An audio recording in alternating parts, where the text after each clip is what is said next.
வணக்கம் நண்பர்களே. வாரம் முழுவதும் வேலை செஞ்சுட்டு வாரத்தில் கிடைக்கக்கூடிய ஒரு விடுமுறை நாட்களில் நம்ம நண்பர்களோடு சேர்ந்து ஒரு இயற்கையான பகுதிக்கு நம்ம செல்லும்போது நம்ம மனசில் இருக்கக்கூடிய கவலைகளும் துன்பங்களும் விலகி போகுது. ஸோ அதனால தான் நமக்கு எப்போவுமே வாரத்தில் நமக்கு கிடைக்கக்கூடிய ஒரு நாளில் நான் என் நண்பர்களோடு சேர்ந்து வெளியே வந்துடுவேன். ஸோ அப்போ என் மனசில் எவ்வளோ கவலை இருந்தாலும் துன்பம் இருந்தாலும் அது விலகி போயிடும். அந்த மாதிரி நாம் இன்றைக்கி வந்திருக்கக்கூடிய பகுதி எந்த பகுதி அப்படின்னு பார்த்தீங்கன்னா, தருமபுரி பேருந்து நிலையத்திலிருந்து ஒரு 20 கிலோமீட்டர் பாப்பாரப்பட்டி அப்படின்ற கிராமம் இருக்குது. அதுக்கு அருகில் இருக்கக்கூடிய மலையூர் அப்படின்ற கிராமத்துக்கு தான் வந்திருக்கோம்.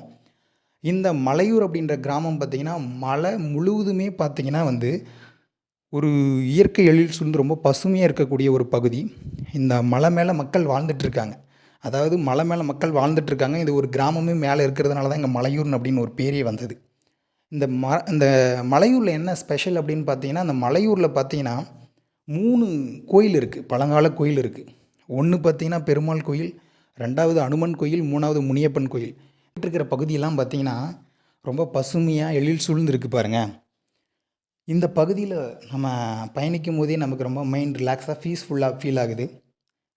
மலையூர் அப்படின்ற கிராமத்தில் என்ன ஸ்பெஷல் அப்படின்னு பார்த்தீங்கன்னா, இந்த மலையில் 80% சீத்தா மரங்கள் இருக்குது. இந்த சீத்தா மரங்கள் இந்த கிராம மக்களினுடைய வாழ்வாதாரமாக இருக்குது. அதாவது இந்த சீத்தா பழங்கள்லாம் பறிச்சுட்டு போயிட்டு அருகில் இருக்கக்கூடிய கிராமத்துக்கெல்லாம் கொடுத்து அதில் வரக்கூடிய அந்த பணத்தை வச்சு மக்களினுடைய வாழ்வாதாரம் போயிட்டுருக்கு. உண்மையிலே இந்த இடத்துக்கு வந்ததுனால மைண்டுக்கு ரொம்ப பீஸ்ஃபுல்லாக அமைதியாக ஃபீல் ஆகுது. ரொம்ப மைண்ட் ரிலாக்ஸாக இருக்குது. நண்பர்கள் கூட வந்தாலே மகிழ்ச்சி தான். அதுவும் நண்பர்கள் கூட இந்த மாதிரியான இடத்துக்கு வரும்போது இன்னும் ரொம்ப மகிழ்ச்சியாக தான் இருக்குது. ஒரு இடத்துல தண்ணி தேங்கி இருக்குது, பார்க்குறதுக்கு ரொம்ப அற்புதமாக இருக்குது. அவ்வளோதான், நம்ம கோயிலை ரீச் ஆகிட்டோம். இந்த கோயிலுக்கு கோபாலசாமி கோயில் அப்படின்னு சொல்லிட்டு இன்னொரு பேர் இந்த கிராம மக்களால் கூறப்படுது. இன்றைக்கி சனிக்கிழமை அப்படின்றதுனால மக்கள் நிறைய பேர் வந்திருக்காங்க. அதனால தான் கூட்டமாக இருக்குது பாருங்கள். மலையூர் மேலே இருக்கக்கூடிய பெருமாள் கோயிலை ரீச் ஆகிட்டோம். இன்றைக்கி சனிக்கிழமைன்றதுனால பெருமாள் கோயில் ஓப்பனில் இருக்குது. நிறைய மக்கள் போகிற சீசனாக இருந்ததுனால நல்லா பார்க்குறதுக்கு நல்லா அழகாக இருக்குது. மலையூர் மலை மேலே நம்ம ஏறி வந்துட்டோம். பாருங்கள், வியூஸ் பார்க்குறதுக்கு எவ்வளோ அழகாக இருக்குது பாருங்கள்.